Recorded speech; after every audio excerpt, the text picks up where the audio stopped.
भारतीय corruption bureau का भी जो है क्या नाम है एक रोल आपने अदा किया था। हाँ, वो बड़ा दिलचस्प था।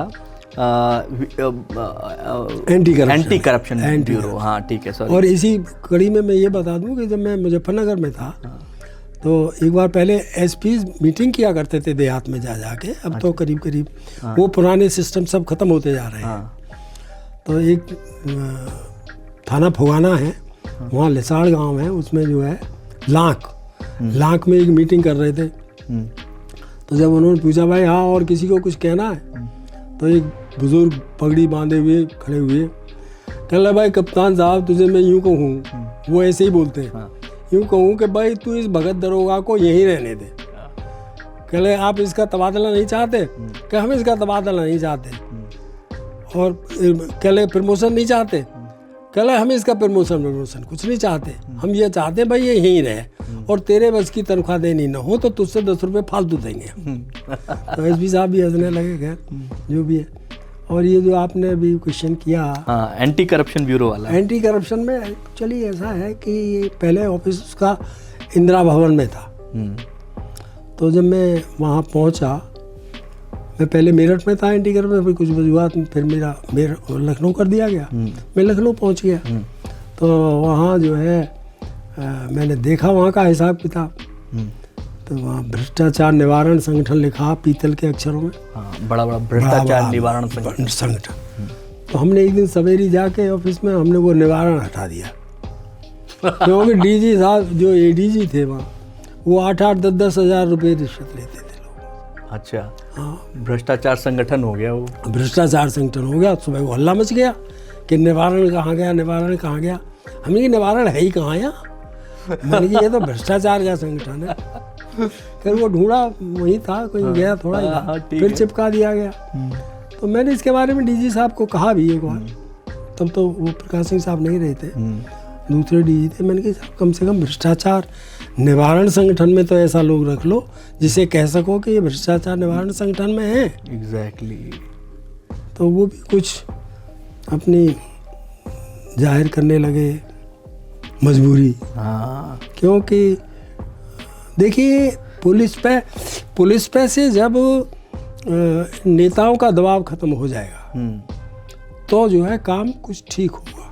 वो खत्म होगा क्या हमारे देश? वो खत्म नहीं होगा। अब देखिए दिल्ली में यही झगड़ा चल रहा है कि साहब पुलिस हमारे अंडर रहेगी, हमारे अंडर रहे। ठीक बात है। क्योंकि उसी की नेतागिरी अच्छी चमकती है, वो थाने में जाए जैसे चाहे, किसी को बंद करा दे, किसी को छुड़ा दे, तो वो बहुत बढ़िया नेता जी। ठीक बात है। तो हर एक ये चाहता है कि भाई ये बने रहे, तो हमारी अंडर में पुलिस बनी रहे। लेकिन ये बस सोच ही है, लेकिन ऐसा कुछ है नहीं कि देखिए जो किसी का तबादला या सस्पेंशन या बर्खास्तगी ये आसान नहीं है। और फिर जब होना है तो होगा। कहते हैं ना कि नीति में लिखा है कि यद भावी न तदभावी भावी चे न तदन्यता इत चिंता विषग्नो में मगधकिम न पियते। यद भावी, जो होना है वो होके रहेगा, जो नहीं होना है वो होगा नहीं।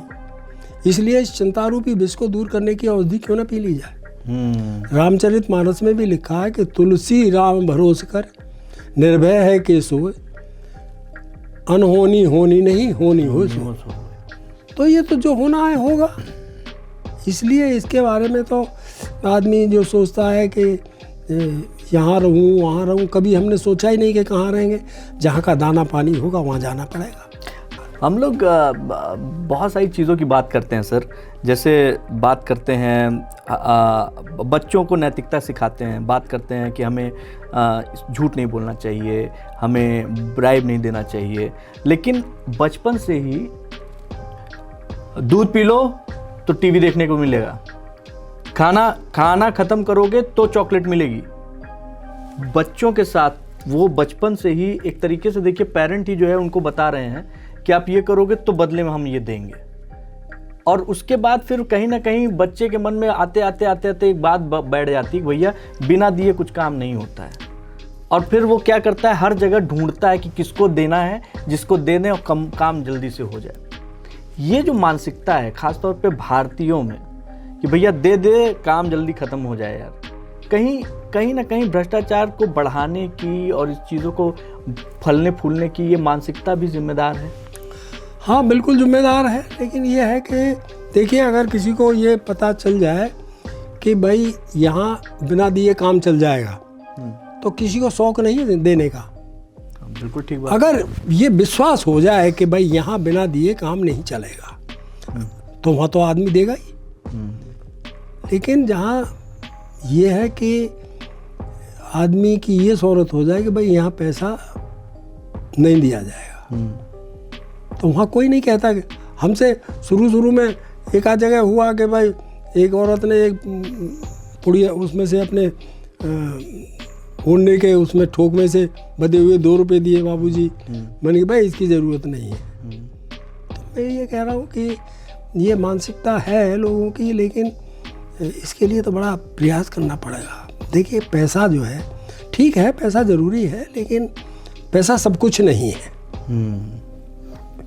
और फिर नीति में एक लिखा है, यद धाता निधाल पट्ट लिखतम स्तोकम महत्वाधनम तत् प्राप्नोत मरुस्थलेप नित्रा मेरो ततोनाधिकम तद धीरो भव वित्तवत कृपणम वृत्ति व्यर्थासा कृता कूपोपश पैरोपी घटो गिरना तुल्यम जलम। कि जो विधाता ने मनुष्य के भाग्य पलट में थोड़ा या अधिक धन लिख दिया है, वो मरुस्थल में भी प्राप्त हो जाएगा, और उससे अधिक आप स्वर्ण में सुमेरु पर्वत पे भी चले जाए तो भी नहीं मिलेगा।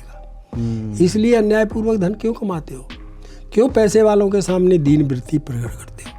घड़े को देखो, वो कुएं में से और समुद्र में से बराबर ही जल ग्रहण करता है। ऐसा नहीं है कि समुद्र में ज़्यादा है तो ज़्यादा भर लाएगा, उतना ही भरेगा। और फिर ये भी लिखा है नीति में, हमारे ऋषियों ने, हमारे सन्यासियों ने, हमारे बुजुर्गों ने, कि आयु कर्म च वित्यंच विद्या निधन में विच पंचेतान है सृजंती गर्भस्थस्य देह। आयु, कर्म, विद्या, धन और निधन, ये 5 चीजें प्राणी के गर्भ में ही लिखती जाती हैं। आयु, कर्म, विद्या, धन और निधन। और फिर देखिए, ऋषियों ने लिखा है, अति क्लेशेन ये अर्था धर्मा अतिक्रमेण च शत्रुणा प्रणपातेन ते अर्थान भवन्ति में। कभी ईश्वर से प्रार्थना करता है कि अति क्लेशेन ये अर्था, जो धन अत्यंत क्लेश पूर्वक कमाया जाता हो, खुद कष्ट उठा के या किसी को कष्ट दे के, धर्मातिक्रमण से, या धर्म का अतिक्रमण करके कमाया जाता हो, धर्म विरुद्ध काम करके, शत्रुणा प्रपाते, या शत्रु की अनुकंपा से मिले, विरोधी की मेहरबानी से मिले, ते अर्थान भवन्ति में। हे ईश्वर, हे भगवान, मुझे ऐसा धन प्राप्त न हो। तो ये जो मानसिकता है लोगों की कि इतना पैसा ले लो ये हो जाएगा। अरे भाई, आपके पास पैसा है, आपके पास 1 करोड़ रुपया बैंक में जमा है, काम तो आपका जितने से चल रहा है उतने से चल रहा है, वो तो एक जमा ही तो है।